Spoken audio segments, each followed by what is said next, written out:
All right, got you guys another clinic. This one is with Brandon Nsekpong, and he was voted the #1 coach in Austin, and he definitely delivered in this clinic. Learned a bunch. Awesome dude. Yeah, this clinic is about 2 hours. Cost me $65 along with 9 others. One thing I'm noticing from attending all these clinics, the pros like to emphasize the importance of the first 4 shots. Hope you guys get something out of this, and let's get straight into the video. Thanks. Not a bad cookie right there. It's a wild start to a video right there. All right, so I want to say thank you to everyone for coming out to the clinic. I'm super excited to kind of help you with your game and talk about some of my favorite strategies. If you were here towards the end of the last group, you will hear a couple of similar strategies, but in a different light. Because for you all being 4-0 plus players, there's a different way to think about some of the tactics that I talked about there. And also there's other things that we need to make sure you prioritize when you're playing, okay?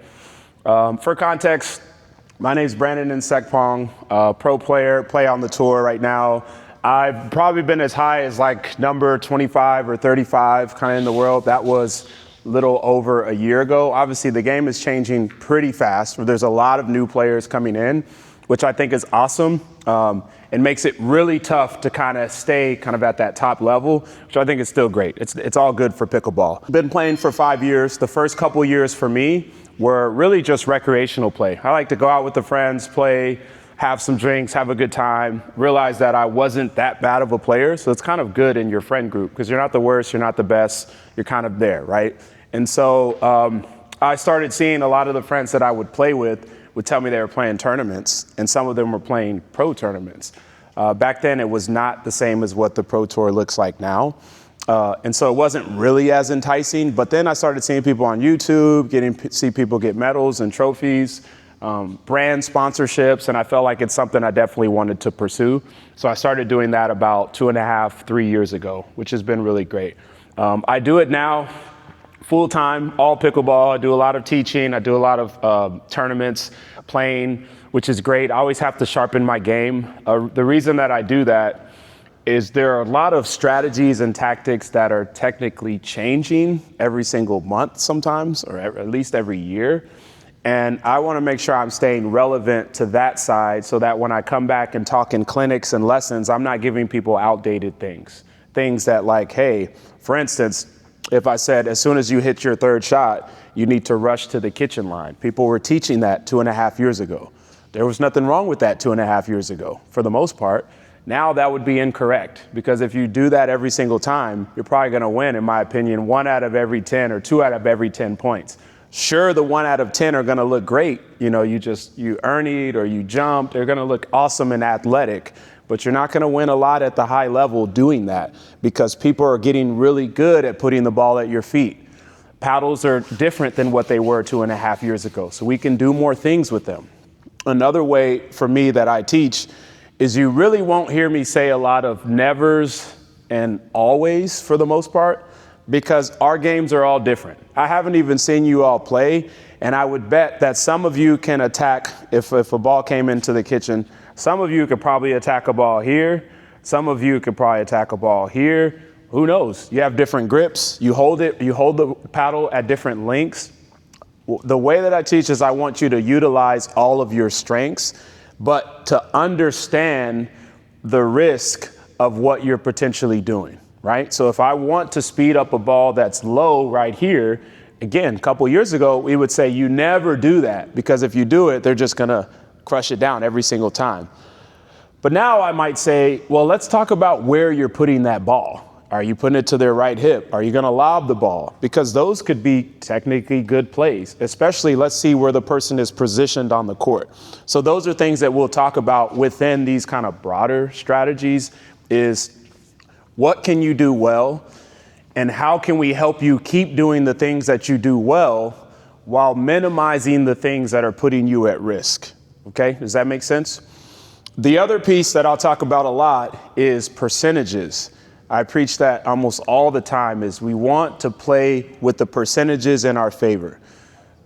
My favorite player, good friend of mine, is Ben Johns, and that's exactly the way he thinks about the game. High percentage, right? Like, how can I take this shot to get me to a better position on the next shot. Sure, could I possibly take a higher risk shot and make it? Yeah. But if I can only make that 7 out of 10, and I can make this particular shot that puts me in a fairly good spot, 9 out of 10, I'm taking the 9 out of 10. And that's how you win as you move up levels. I've seen a lot of people at 4-0 that hit some cool shots. And I'm like, I'll just clap it up. Like that was a very good shot. Are they going to get that shot by me multiple times? Probably not. So if that's the only one that they have, it's not going to help them, right? But it's also going to get them a point. So I want you to think about that. So first we're going to talk about the kitchen, all right? We're going to talk kitchen strategies and kind of my philosophy around that. Are you all familiar with positioning with your partner? You kind of understand where you think you're supposed to be? So if the ball's right here and where should they be moving to? Probably closer there, but I would say mostly you could stay where you're at in the beginning. It was a trick question, okay? I know it's tough because you're like, he said move, I gotta move somewhere, all right? If the ball's over here in the corner, where would they probably move to? All right, Nore, what's his responsibility? The line, right? Christian's responsibility? Middle. Okay. Nore right now is too far to the left side. The reason is if he sticks his paddle out to his left, backhand as far as possible, he's now covering the gray, which is great for me because if I hit it to the gray, then I know he's going to hit the ball, right? But we want him over here. Now put the backhand out there, it's covering the line, right? That's about as far as he goes. Christian, a half step over, about right there, he's going to be in that position. We come over here, where are we moving to? All right, covering the line, put your forehand out there. Yep, maybe a little too far, half step there. Boom, we're gonna be in a good spot, okay? I talk about percentages as far as you hitting the shots that are in your favor and then forcing your opponents to hit shots that aren't in their favor. Well, if we think about this, if Christian puts his paddle out to the sideline, there technically is about this much open space for me to hit the ball, right? Does it really make sense for him to cover that line all the way, or does it make sense for him to stay where he's at? Probably stay where he's at, right? The reason is because as a team, they can't cover every possible shot that I can hit. It's just not going to happen. There's going to be some type of area. What they're covering right now is a high percentage of the areas that I'm probably going to go to, right? So if I go here, he can still reach that ball. If I go here in the middle, Nore's over there, right? If I go straight at Christian right here, of course he's there. And if I try to go a little bit here, Nore is there. So I'm really left with trying to funnel the ball to a low percentage spot, which would be that. The reason it's low percentage is because I have two factors that are hindering me. One is the net, because I've got to go over the net from this side, so I could potentially hit the net here. The other is the sideline. So I can't go too far with too much speed. That's why a lot of times you see in high-level games where people are shifting, and then this person comes up and they hit this ball. Now all of a sudden everybody's shifting back, right? They're not hitting this ball too aggressive at times to where they're risking hitting it out. Sometimes they can hit the ball, but then if they hit it out, it's not in their favor. So what I want you to think about position-wise is, how do I cover most of the court all the time? I'm gonna have them come back to the middle. So yeah, in the middle of your side as well. All right, put your paddle out to the right, your forehand, backhand out here. This position I like to talk about a lot as well, because initially when I said, where would you be? And they both squeezed more to the middle. What we're not wanting is come to the middle closer a little bit. Now put your paddles out. We don't really want the paddles to cross right there. We do want some sort of gap, albeit small, between the paddles right there. Because if I'm gonna speed up this ball here, I really have to be precise to go through that gap, right? And a lot of times this ball, Christian's like, wow, Christian's like, there's no way. Your paddles are stationary, all right? Because typically the ball's gonna be a little bit more on this side or this side. So if it's here, it's coming closer to Christian. If it's here, it's coming closer to Nori. So that's why I don't want you focused on that. If you do, if they squeeze in too far, they're opening the door to stuff like that. And if I get Christian off his spot, my partner's gonna have a great ball.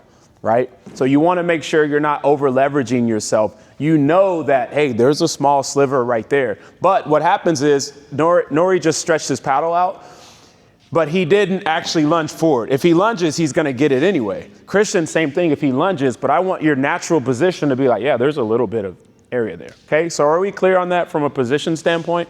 Okay, the other thing I want to talk about, especially with this group, is the height of our the height of our dinks. I'm seeing a lot of people that are dinking similar to this, especially at your level a lot.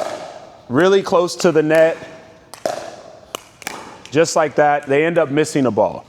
There's not a huge need for doing that unless the ball bounces higher, because you are running the risk of hitting the tape more often than not. And we know that if you're just drilling or practicing with somebody, sure, I could hit some pretty stellar dinks. Well, not that one. I could hit some pretty good dinks over and over. But what happens is when there's some pressure, when I'm trying to win a point in a tournament, or I'm playing and it's 10-10, that ball that I'm normally hitting like this ends up going like that, right? Or if I get too tight, that ball ends up going too far. Nori's just gonna hit the ball right there, right? What I want you to focus on is this first half of the kitchen, which is so important. If I go higher and more shallow, then I don't have that same risk. Nori's a tall guy. I want you to try to reach into the kitchen, right? He still is not able to attack this ball. Can he still hit it out of the air? Sure.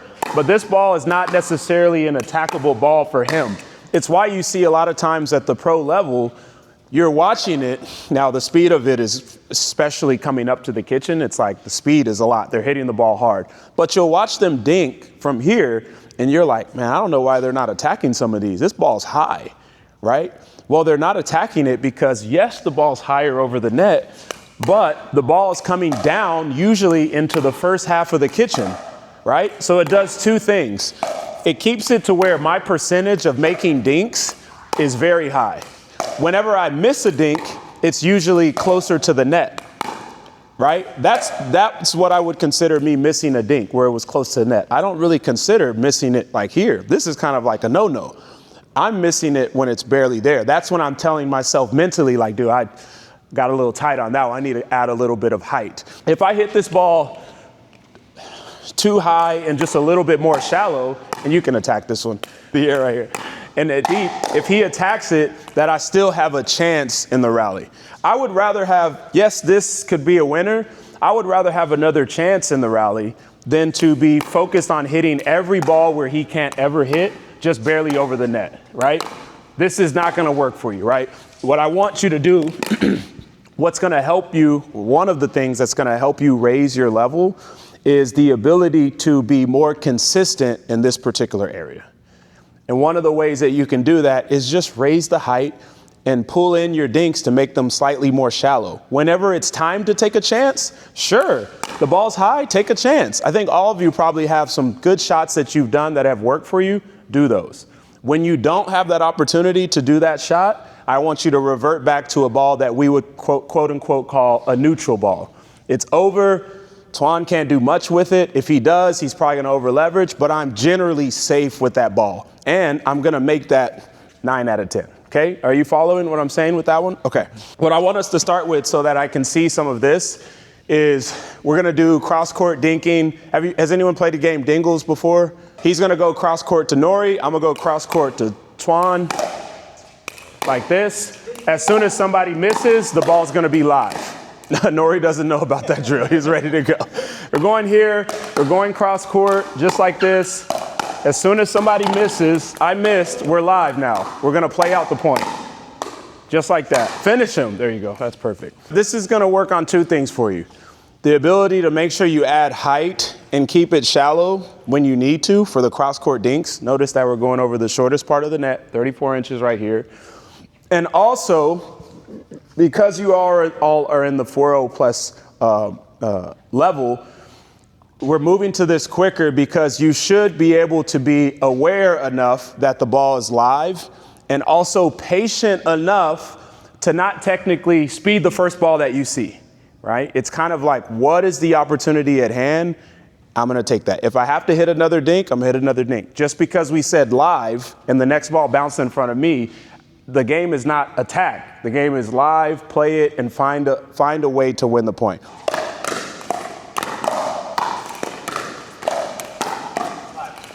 Oh, sorry. We're live. I messed it up.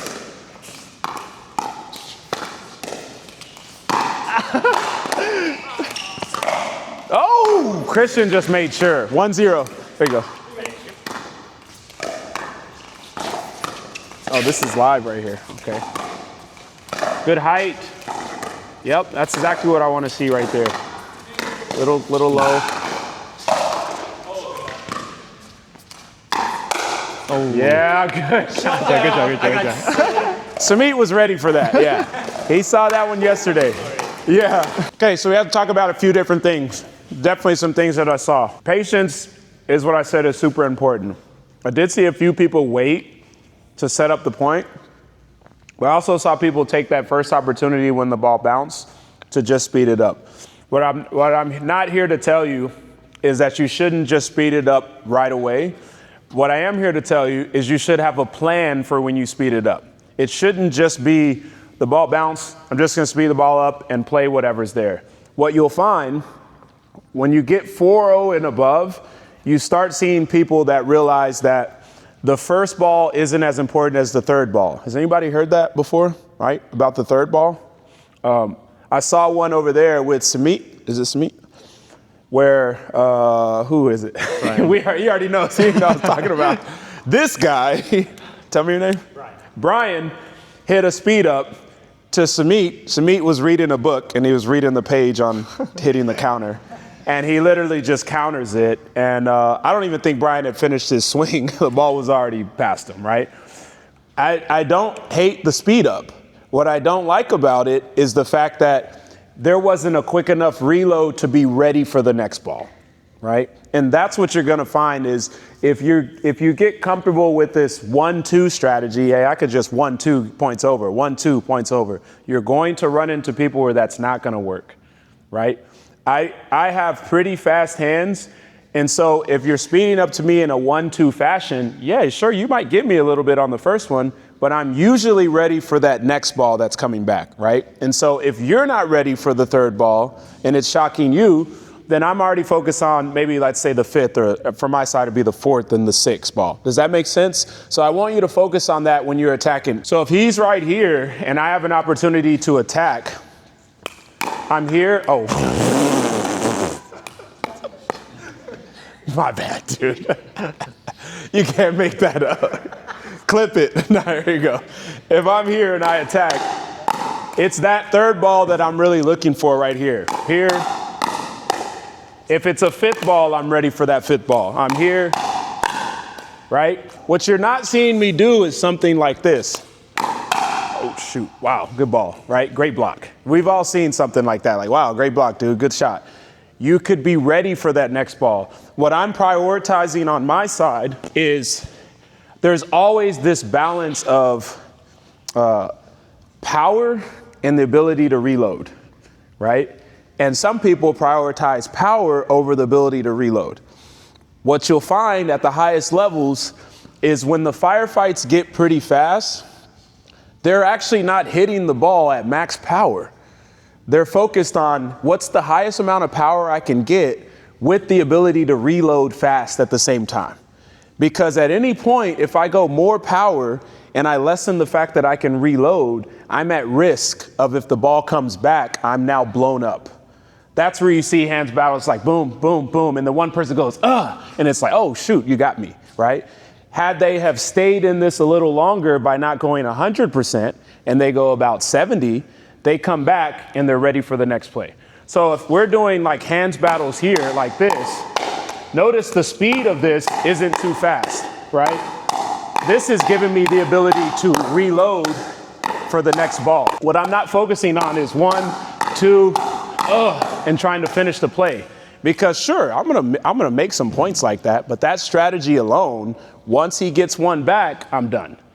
I can't come all the way back, okay? So I want you all to start thinking about that. When you're attacking, Where do you think the third ball is going to come back to? Same thing. I'm using Brian as an example there. He sped up cross court into Samit's forehand. If he's thinking, all right, I'm going to speed up there, where would he go to next? What I'd want to see is if he sped up here, that he's kind of either moving to this area or expecting something in this area. I'm not expecting anyone to go from not reading combos to at the end of today, it's like, dude, I'm perfect at combos. I just want you to be ready for this ball.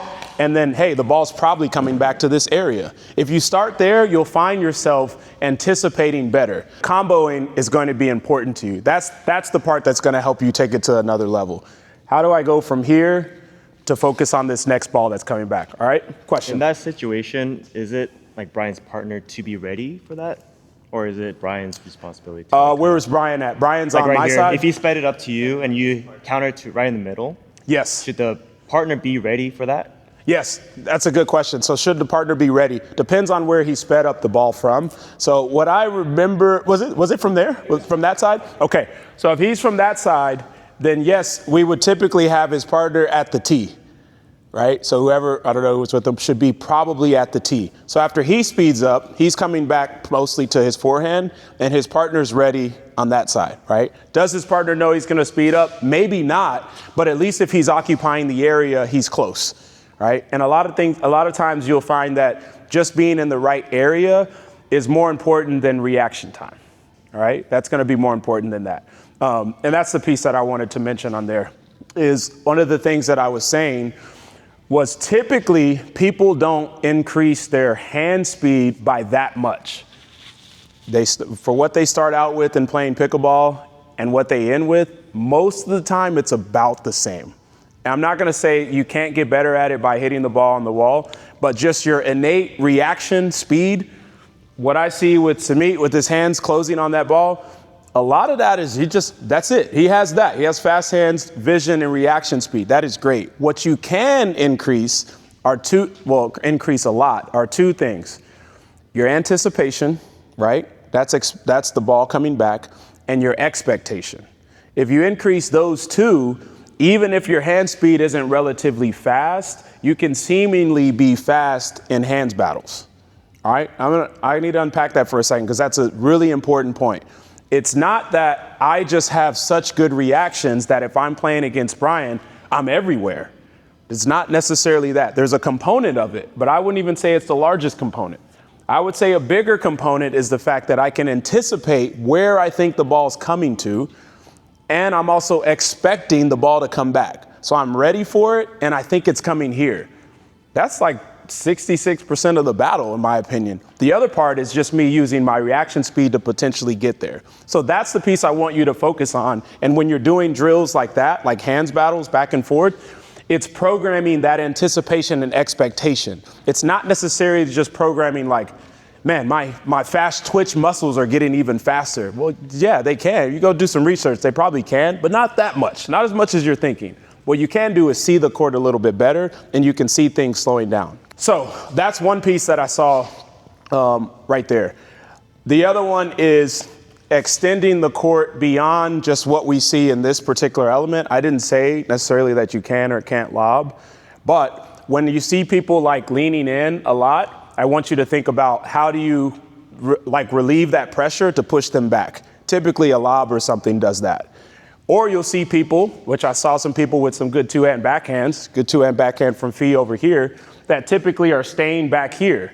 Do I really want to attack him if he's staying back here from a low position? Probably not as much, right? If I find an opportunity, yeah, but what I'm looking for is how can I get to his feet? So I might be trying to prioritize if I'm Brian, how do I get Dinks at Fee's feet? Because if I get him at his feet, he constantly has to pick it up.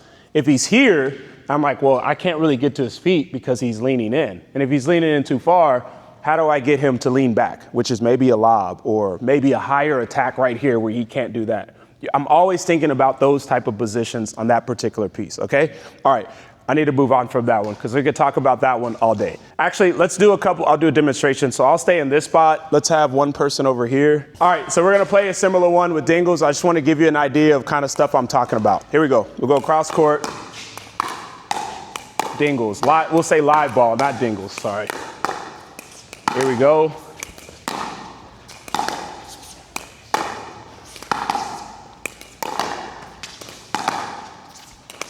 We're live, we're live. Go.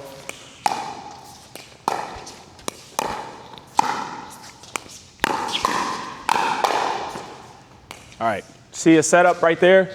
One attack that was light, ready for the next one, right? Even if Samit blocks the first one pretty good, I'm still just ready for this next one, right? I'm not focused on necessarily hitting through him with that first ball. The other thing to think about is if I fire that first one too fast and he does block it, it's coming back to me pretty fast too, right? So that's a lot of times why you see at the pro level attacks that are, we call them light and heavy, or light and spinny, my bad. So they're light attacks with a ton of spin. And so now you're kind of off centered a little bit or off base. And so that block, like we see with Samit, he's up here and the block goes a little too far. Now the point's there. So we come on this side. You're hitting that and then sliding straight. Yep, so if you saw the slide, so I hit this one, boom. My next position was pretty much right here. Is it always a forehand? No, not necessarily. But I'm banking on the fact that if I speed up here, that for Samit, more than likely isn't gonna hit a fireball on this side, right? Because if so, it has to be straight down, right? So if it's anything linear, that ball's gonna be out. So I'm moving into this segment right here. That's more of a drastic one. Say it again. Moving all the way across. Yeah. I'm more so moving about right here. That one I was, I guess, ready for a forehand because I anticipated the ball coming here. I could see where it was going. But typically, I'm looking for this. Like if it's ideal for me, I'm speeding up and then this, or even better, I'm speeding up into that. Like I would rather do a two-hand counter just because the ball gets to come back further on me. When I'm doing a one-hand counter, I'm in front, so I'm actually taking so much time away that if I'm not on it, then I could make a mistake. Does that make sense, right? If I show you from this angle, we talk about increasing hand speed, the quote-unquote myth somewhat. If I'm always blocking from out here, and then I start blocking from back here, or let's say countering from right here, I've just added whatever this time is to my reaction speed, right? Without even doing anything. I'm seeing the same ball, I just have more time. Partner over here, should I be sliding over to give you room? Just close in as well too. Yeah, good question. So he's probably going to be closing into the middle, and we're both going to end up being about right here. Because his responsibility is middle, right?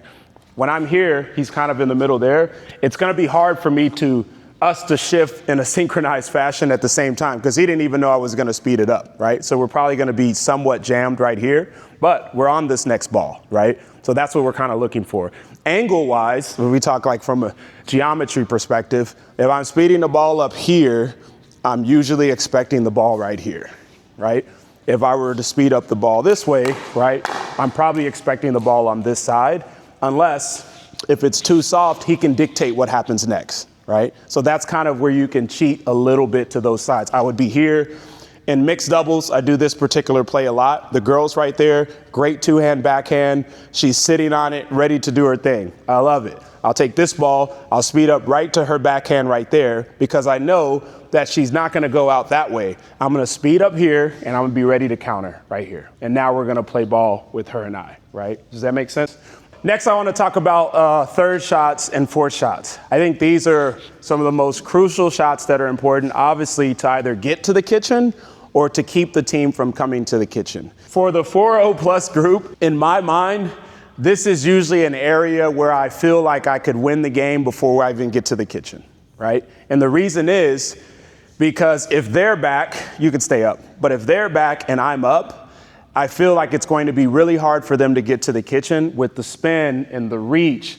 And I don't see a lot of people at that level that have good enough transition work to make their way up to the kitchen. That's already going to be one, so I'm keeping them there. The other one is, and I'm telling you the stuff that I see a lot at that level. The other one is when I'm here and I'm hitting a third shot and they're hitting their fourth shot, I see a lot of them take unnecessary chances or quote unquote, not high percentage decisions, and I end up winning the point before I even get to the kitchen. Because it's things that look like, I'm gonna have you just play it normal, but I'm making my way up to the kitchen like this. And what happens is, while Brian played that pretty clean, what I normally see, if you slide over to your right, yeah, I normally see them trying all of this to try to like keep me from the kitchen. Their hardest, right? To where they're over leveraging things. Are we all familiar with Colin Johns? Ever seen him come up to the kitchen? His strategy with this kind of like walk up here like this, reset like this, that, probably do his little thing where if it goes over the net or whatever, does that.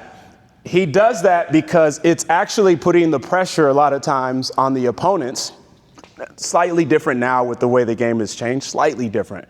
Maybe not as many steps for him, but they usually start doing way more than they should because they see him inching forward. So they're more spin, more power. And by the time he's here, he's doing something like that's out, or he's stepping on a ball right there. And that's what I typically see at that 4-0 level a lot is you're not playing the percentages in your favor. So I want to preface it with that. What we're going to be working on with this is one, the third shot strategy, not necessarily just the shot. The strategy I want us working on is I want to add height to my third. I want to try to get it in the first half of the kitchen.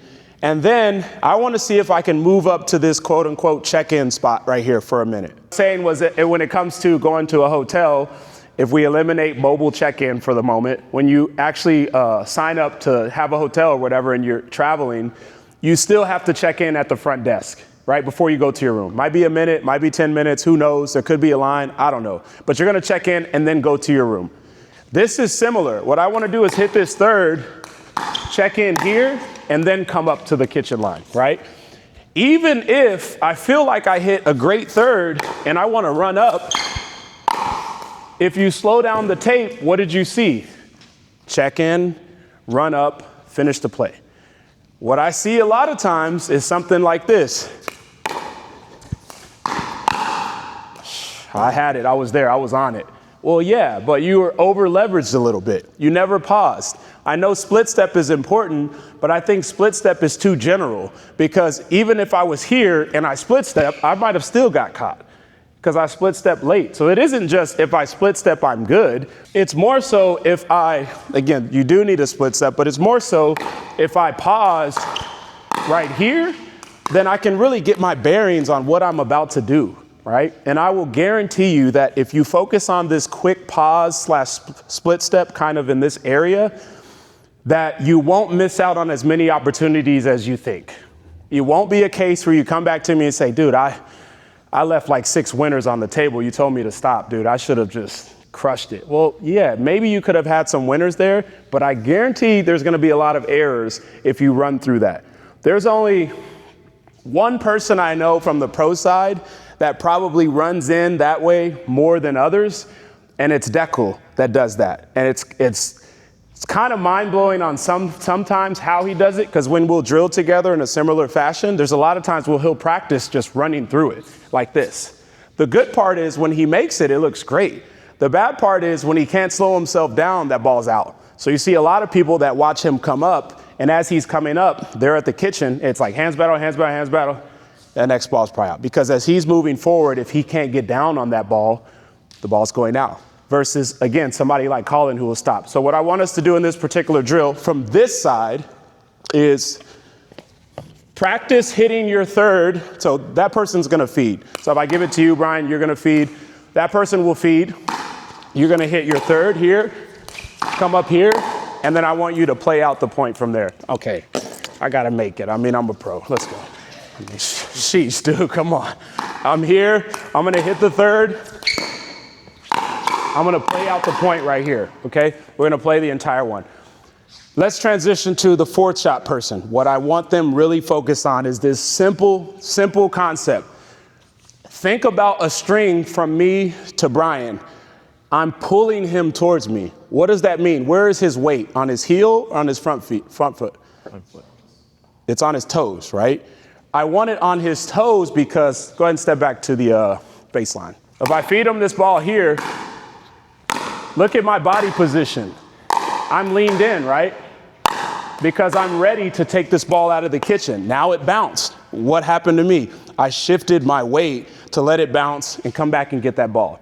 I see a lot of times people are here and they're not leaned in, they're straight up. So as he's hitting thirds, they end up going back more than they should. And they're missing some of the opportunities to hit the ball out of the air. I want you leaned in like this, because if he has to hit 6 or 7 that bounce, you're probably going to win the point, or at least the point's in your favor, and that's what you're looking for. So when I talked about I'm playing a 4-0 plus player and I'm winning most of the points, well, yeah, it's because I'm doing this reaching in, and so they can never get the ball in the kitchen, and what happens is they start hitting their thirds here because they're like, if it's too far, Brandon, he's gonna roll it. That's where, from a pro side, we're more focused on, I'll take it, how do I get this ball higher and shallow to where he cannot take that ball out of the air? And yes, sometimes he will be able to, but guess what? I'm right here, right? I'm right here ready to play. Question? I know that for our first shot we're hitting drops, but it seems that like the game is going to where no one is dropping anymore on the first shot. We're hitting drives. Drives, yeah. So should we hit drives or should we hit drops? Yeah, that's a good question. That's really good, because the game is definitely moving towards a lot of drives, I would say. Probably more drives than drops. What they're doing is using the drive to set up another drop. And that's probably the main thing that I think some people miss with that particular one, is I would be here, I'm gonna drive this one, so I get, well, it should be an easier 5th ball, right? As opposed to having to hit this one. And a lot of times you'll see, if this first ball that comes to me as a return isn't slow enough for me to hit a really good 3rd, I'm just gonna drive it. That's kind of like, let me just drive it, get me another one, and come up here. For this one, I do want us to prioritize working on the drop. Only reasons, because I feel, from what I've seen, especially 4-0 plus, it doesn't seem like y'all have a problem driving the ball. So if anything, people drive sometimes too much, I would say, for uncertain spots. Driving is fine. It's whenever you drive it and that next ball comes back, to have a quality drop that's back in the kitchen, I'm not seeing that as much. So try to work on that one there, and then we'll probably add in a couple drives just so you can see it. But it is a valid question, and I think most people are probably moving towards, can I drive the ball more than that? The hybrid drive is probably the most popular one. It's right in between a drop and a drive. It's just like a high spin, medium pace ball. But the only thing with that is I see people trying to get it too close to the net. And that's what I really don't advise, because I've seen them hit really good spinny balls that clip the tape. And then I've also seen people like myself in a lot of pro matches that will hit a higher ball with backspin and it bounces. Ben Johns does a lot of that on the left side with his backhand, high spinny ball that just bounces and just walk in, right? So there's 2 different ways. What I'm looking to do in this mid-court transition area, I'm not necessarily looking to only play defense. I am looking to do offense. On this one, I kind of showed you defense because I wanted to show you just the transition of moving up. But I would say, especially where the game's moving, we're gonna prioritize offense from this side. An easy way to think about it is, can I attack it? Yes, then I'm probably gonna attack it. If I attack it and it doesn't usually go well for me, then I'm probably not gonna attack that ball. So you don't have to overcomplicate it. Defense, I want you more so to use in not emergency situations that you don't feel like you have an advantage in, right? For the way the game's going, right? So that's what I want you to think about here.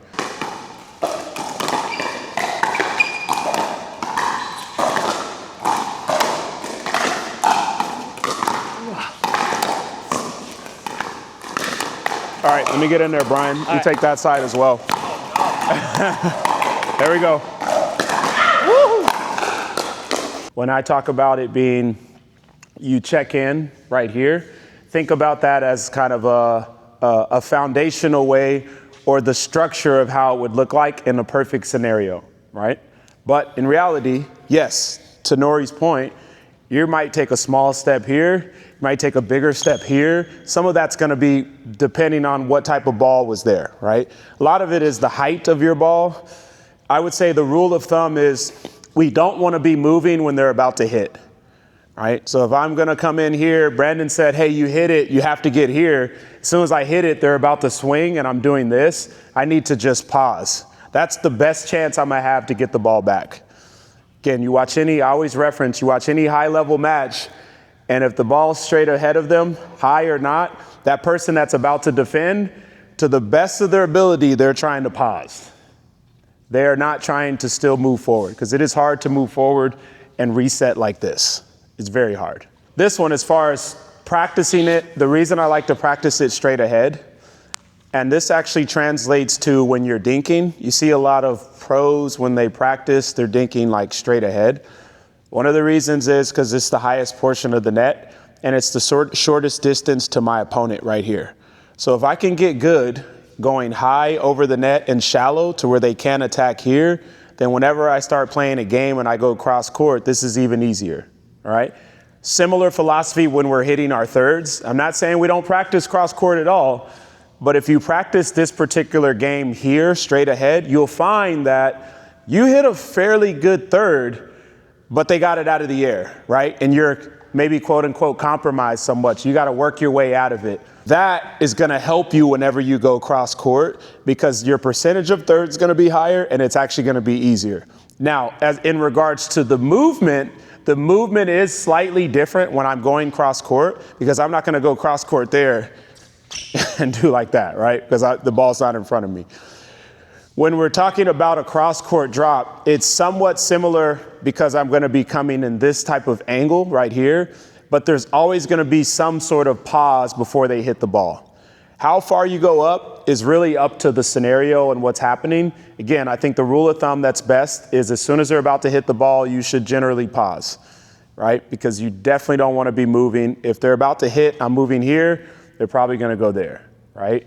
If I'm moving here and they're about to hit, I might not be able to come back and help my partner on this side. So it's going to look more so like this angle. My partner's there. I hit this third here. I'm going to come in right here and work my way up to this. Especially if the first ball goes there, I'm going to have some time. Does that kind of make sense? So that's why I usually prioritize doing it on this way because this is going to help you out as far as being a tougher scenario. Another drill in regards to the drill being slightly different than what actually happens is I will have people work on that mid-court portion. I'll have people stand in the mid-court and I'll have their partners stand here at the first half of the kitchen and they'll fire right here. Not really an attack. What I'm doing in this particular one is I'm going off of the pace of his ball. So if he hits the ball medium or medium speed, I'm gonna hit it back to him. If he starts hitting it a little bit harder, then I'm going to hit the ball harder at him. This is helping a couple things. And again, because it's different than what you would typically see in like an actual game. The ball is coming back to him faster, right? And it's also coming back as fast as he hit the ball. So what does he have to prioritize? The ability to reload, right? So he can hit it as hard as he wants, but if I connect on it, if he's not ready, he's not going to get the next ball.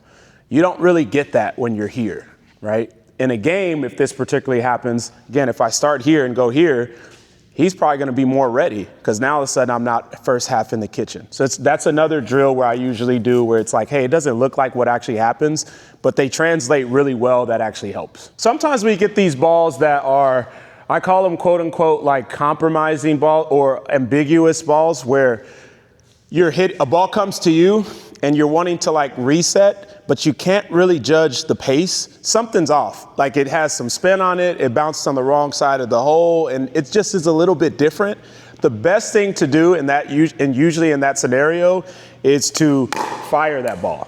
It's probably one of the, because if you try to take a ball that's coming at you with some different kind of spin and it bounced a little bit weird and you're stretched and you try to reset that ball in there, you're dealing with a very hard thing to do because you're trying to reset a ball that's tough and put it here because you don't want them to hit the next one. So if you have the ability to attack that ball, do it. I see a lot of times if a ball's there, people are like, wow, right? That's not a bad shot, but how many times am I going to hit that shot in that particular spot being out there? That's pretty hard. That's pretty hard. I'd like to see people actually attack that ball when they're somewhat stretched. So they're here. A little softer.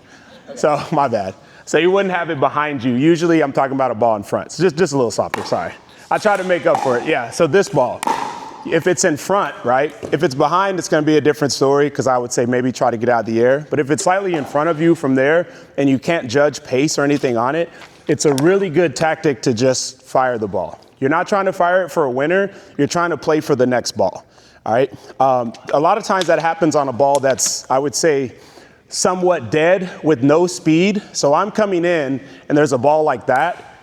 And I'm like, how much pace do I need to just like get it a little bit over? It's actually gonna be better for me to come in, fire it, and try to play the next ball. And I'm talking about balls that you see people miss. Have you ever seen a rally that gets chaotic? There's a ball kind of in the middle area where you're trying to come forward, like that's the one, right? You work your way out of a tough situation. Everyone knows that's the one ball, like it's gonna get you back into the rally, and it's quote unquote the easy ball that people talk about, and that's the one that you come in, you're like, oh, like dude, that's it. We just did all this work, and we just missed that one ball. It's that ball, where the two options are, you either come up and hit that ball higher to make sure you get it in, or you come up and you do like a soft drive. Because that's gonna be something that's more consistent for you, is to come in, the ball's usually up there. Come in, drive it, and then try to get you a block to play another ball, right? I'm talking about the type of ball where we all know it, it's hard to put it into words, but it's the one where you're just unsure about. I have to make it, it's important, it's slow, I don't know, put some pace on that ball. I'm telling you, it will help you out a lot. If you can make your way up to the kitchen on me, I got a prize for you over there.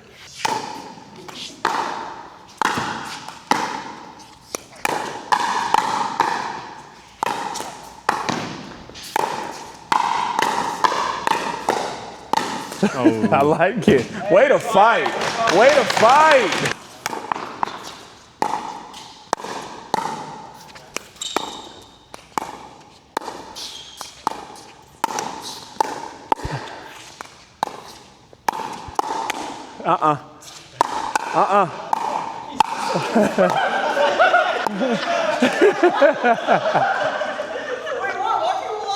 I have no idea. He was like, no, no, no, no.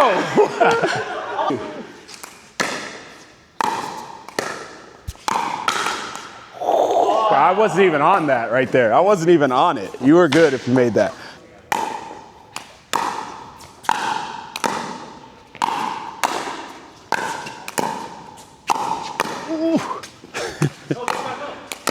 I have to.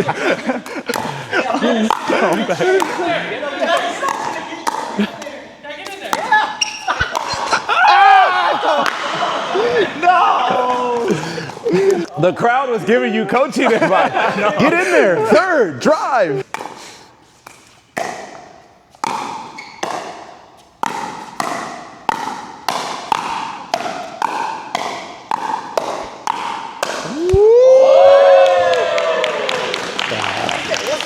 Man. So I showed you that particular drill when we were right here, where I said somebody's going to be at the half court line or halfway in the kitchen, and you're going to be playing out the point right here. We're going to actually do that drill for a few minutes, but I want you to focus on something specific in it. I want you to figure out what the threshold is or what the balance is between power and reloadability. All right? And I would imagine that you probably haven't heard it phrased that way before, but you really need to understand that. If, for me, maximum power is a 10, when I talk about the balance of power and reloadability for me, that number is probably somewhere in the 7 on power. If I get 8 on power, I start to get overextended, and it starts to bleed into my ability to reload, which I don't want. Watch any tape on Ben Johns. Watch how many times from his backhand that his paddle goes out this far. It's pretty rare. It's usually about right here because he's prioritizing the ability to come back. And if he's in a hot firefight, you might not even see that far. You're seeing something like this. Hayden Patrick does it pretty well also. Everything is tucked because he's prioritizing the reload speed. So he's not giving maximum power. The way that you figure this out, half step back, is in a drill like this where I'm basically trying to attack from the midcourt, but I'm figuring out what speed I can go to, what speed I can get to while getting my hands back. Because if I go too fast and that ball comes back and you start to go like this, that means you need to slow it down just a little bit, right? If you're always in front or ready for it, that means you could probably pick up just a little bit. You need to figure out what that is, because when Tuan is back there at the line, step back a little bit. When he's back there at the line and we're now playing this out, I feel a lot better about the power that I can put on the ball, knowing that I can come back and be ready for it, right? This is an exaggerated sense because the person's right here. Now when they step back, I'm like, dude, I got time, I'm ready. Boom, I can reload and I got power, cool, I'm at a 7. And I can also realize that when I get to 8 or 9, that I'm running the risk of not coming back. It doesn't mean that you'll never do it. I'm definitely not here to tell you, don't ever hit the ball at a 10. There will be certain times where you should, where you can, and I think you can do that. But you don't want to do it at the expense of potentially losing the rally. Samit, when he was here coming up, everyone went, ooh, because he had that backhand that was here. If that backhand comes over and I actually get it back, he's compromised, right? Because he was up here like this. So if it comes back pretty quick, could be compromised. Probably one of the reasons why when he hit it, he's trying to get it low as opposed to get it straight at me. But if that ball comes here and I counter it back, he could be blown up on that particular ball. What would be better in that particular scenario is to see him come up and instead of, I'm not gonna say that was a 10, let's say it was like 8 or 9. If he hits that at like a 6, 1, it probably goes over. So let's start there. And 2, the ball that I hit back to him, he's probably ready for that next one. And that's how you end up winning rallies. If you watched when people were coming forward, I'm setting up specific hands battles, right? Why am I setting them up? Because I'm comfortable. I'm like, well, I'm not going to go too far. Michelle had some really good counters. I'm like, I'm not going to give her too much. I'm just going to stay in this as long as possible. Oops, 1 got a little bit high. What did she do? She finished it. How many times did somebody finish one of those against me? It was rare, right? So is it worth me trying to kill every single time I can just to not give up 1 point out of 10 or 15 tries? No, it's not, because that 1 point isn't going to lose me the game. Does that make sense? Versus if I would have over leveraged on more of those with everyone that came up to do this, I could have hit the net on some of my rolls. I could have hit out, but I wasn't focused on that. I'm focused on down and spin. Oh, they got forward towards the net. How do I block and be able to be ready for the next ball? That's it, right? Some of them I'll get lucky on. Some of them they'll win points. That's just part of it. And you keep working on that particular instance of it. That comfortability and kind of confidence in your game, I'm telling you, the other team will feel it. Like they absolutely will. Last thing I'll say before we move on to that is, I talk about this net here extending all the way up and being a line of pressure, okay? One of the reasons you want to stay compact and not over leverage on volleys is because as you move forward, this line of pressure is moving towards your opponent. Because they're like, man, Samit's coming forward at me more and more and more. The pressure is coming towards this person as I'm coming forward, right? Now, as I'm over leveraging like this and they're hitting me the ball and I'm late, that pressure is coming back towards me. Who is it that came up to the net and then went all the way back? Right? It was memorable, dude. When he was coming up, the pressure was coming towards me, right? I held my ground to try to relieve the pressure as much as possible. What happened? All of a sudden, the pressure started turning against him. What did he do? He starts backing up because he can feel that pressure of the ball. I wasn't hitting the ball particularly hard, but the pressure was coming. So for this one, let's do this drill really quickly for 5 or 10 minutes, and then we're gonna move on to a couple other fun stuff before we close out. Or 2 people here midway through the kitchen, 2 people at the mid-court line. I want you starting with low to medium pace, and I want you exploring, like, how can I actually go far? So some of the times you're gonna be late on the ball. Use that as your barometer of like, okay, I need to come down on the power. We need to figure this out at least here. All right, here we go. Fire, go ahead and fire, all right? Go ahead and fire, yep. Go. Little harder than that, all right? Because I want you to test the limits. I want you to test the limits. There we go, that's what I want to see. Yep, yep. Sorry, go, yes. That's what I want you practicing that. If you get that down at that power and reloading, to me, that's all you need right there. You're gonna be in a good spot. Actually, put some of it together, is how all of these things link together, right? So we talked about that third shot drop, making your way into the kitchen. I mentioned that when I'm playing like 4-0 level players, especially when I'm doing lessons with them, showing them certain things, I can win the point before they get to the kitchen, right? Or by the time they get there, there's an opportunity as soon as they're there where I can finish it. We saw when we had people come forward, right, that there's some opportunities that probably take to win the point early. So one thing that's going to help you is that ability to apply pressure from this particular area, all right? I really want defense to be your second thought. If this was 2 years ago, 3 years ago, 2.5, I would say start with defense, only attack if you know it's there. I'm not really saying that. You all saw from the way that you attacked in this midcourt drill, you probably attacked some balls that it might have been your first time attacking a ball from that low or that high or that position. It's why it's super important. So I want you to get comfortable here applying the pressure to where this person knows, the one that's in front of you at the kitchen line, I better get the ball to bounce or it needs to be low.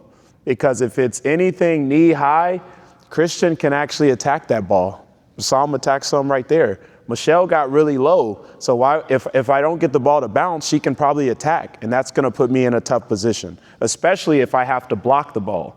Doesn't mean that I can't, but if I'm blocking it, that's technically a defensive position, right? So it could allow them to come back and be more offensive. So really focus on that.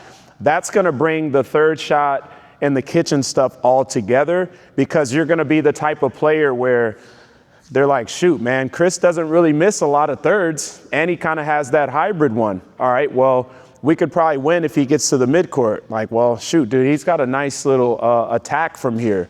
He's actually applying some pressure. And then when we do beat him every now and then, he gets out of it with 1 or 2 defensive plays. Well, let's go ahead and bring him up to the kitchen. Okay, well, now he's at the kitchen. He's so consistent, he's not missing dinks because his dinks are now higher over the net. Right? And if they're higher over the net for him, it's a bigger percentage. Then I would add in if you find the right spot. So those things, that's how you really put the stuff together to help you win, okay? I want to talk about another, we have a few minutes here. I have to add in this other strategy at the kitchen that I think it's helped a lot of people, and it's one that isn't talked about as much. It's this ability to hold before you actually hit the dink, and then hit it to a spot where they're not, right? Is anybody familiar with that strategy, what I'm talking about, right? So if a ball bounces here and I have time, I want to utilize as much time as possible, provided the ball isn't all the way at the ground again, because 2 bounces, we're going to be done, and use that to gather information on what's happening and then hit the ball, okay? I want to give you a demonstration of this. I need 2 people at the kitchen line, any 2. All right, we're all going to hit the ball in the light blue or in the kitchen. If it bounces outside of the kitchen, you're going to lose the point. Same thing for me, same thing for you. It's me against both of you. You're trying to win the point and move me around, and I'm going to try to do the same. So here we go. I'll start by hitting the ball in the middle, so I'm not going to just hit it out there. All right, so hit here. Here we go.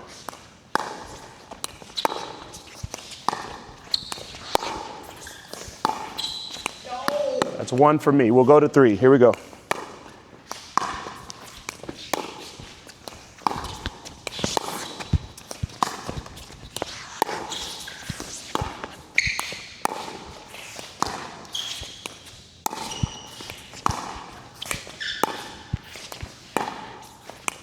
Two for me. Here we go.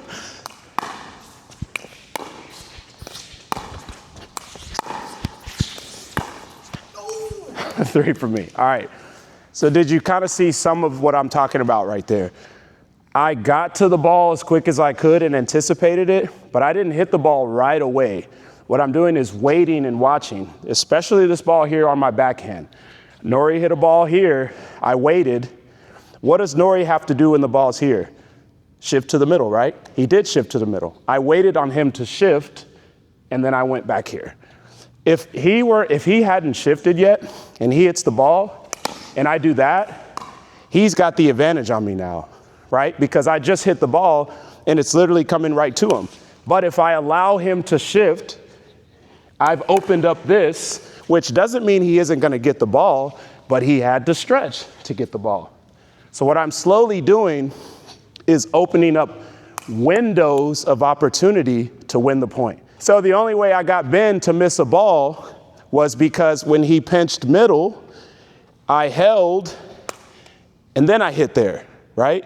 He doesn't pinch middle if I go right here. He's probably going to stay similar to where he's at. And if he does that and I hit it, he has an opportunity to hit the ball here. Now I'm scrambling, right? I'm not scrambling as much because not only did I hold, but I'm holding and I can anticipate and get back to this area. So does that make sense? You can do the same thing in doubles. You can do it with your partner in front right here. If Nori and I are dinking together and we're in a match, I might want to hold and hit there. Hold and hit there. Hold and hit there, right? See how he's kind of off his spot somewhat? Only thing I'm doing is dinking. These aren't necessarily pressure dinks or super aggressive dinks. But because I'm holding slightly, I'm able to see this, right? I'm able to see this. He's forced to have some type of shift in his movement based on where the ball is. And that's what I need to give me information on where to hit the ball. Okay? It's so much of a cheat code when you play players that if you start doing that whenever you have time, so let me preface it there, it's not on every ball. Some balls are going to pop up more than others. And I'm also not talking about the balls that pop up this high, because usually you're just going to attack when you can. But there's that medium of a neutral ball or a dead ball that you actually have time to do something with. You need to utilize as much of that time as possible to see if you can create a shift, right? I'll give you one other example. If you just dink to this cross-court side. If we're dinking to this cross-court side, right, and they don't know what I'm going to do here, I'm holding to set up some things. Hold,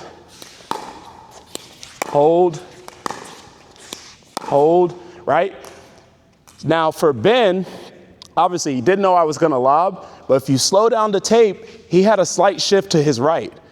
What does that help me do? Because I held and he shifted to his right, now he can't jump and get the lob, right? It's that those little things right there that open up windows for you, right? When I see people that both of them are standing here, you're dinking, and I see them go, that's the time to lob. I usually see this person that's in a good position to go, oh shoot, I didn't even know. Now I'm ready to get the lob. Because their weight hasn't shifted anywhere. They're just sitting there standing looking at you. So part of setting up your attack is, how can I hold and maybe go there? How can I hold and maybe go here? And I just want to utilize that to slowly open up these windows so that now I have an opportunity. Does that make sense? I have to say that because leaving you with that particular tactic is going to change the way you dink. And I would say to start, when you're practicing it, do not try to do it on every single ball, right? Because it's just not there. It's not every single ball. Even when I was dinking with them, if I was late, I might have to just hit it because I don't have time. But when I had time, I'm absolutely going to use all of that time to see if I can create some shift for what I need. Okay? Does it make sense? One.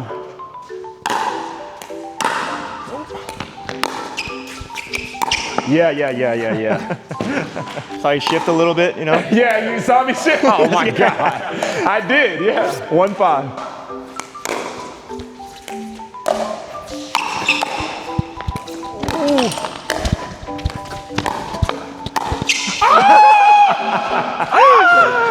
Get that ball out of here. Get that wobble ball out of here.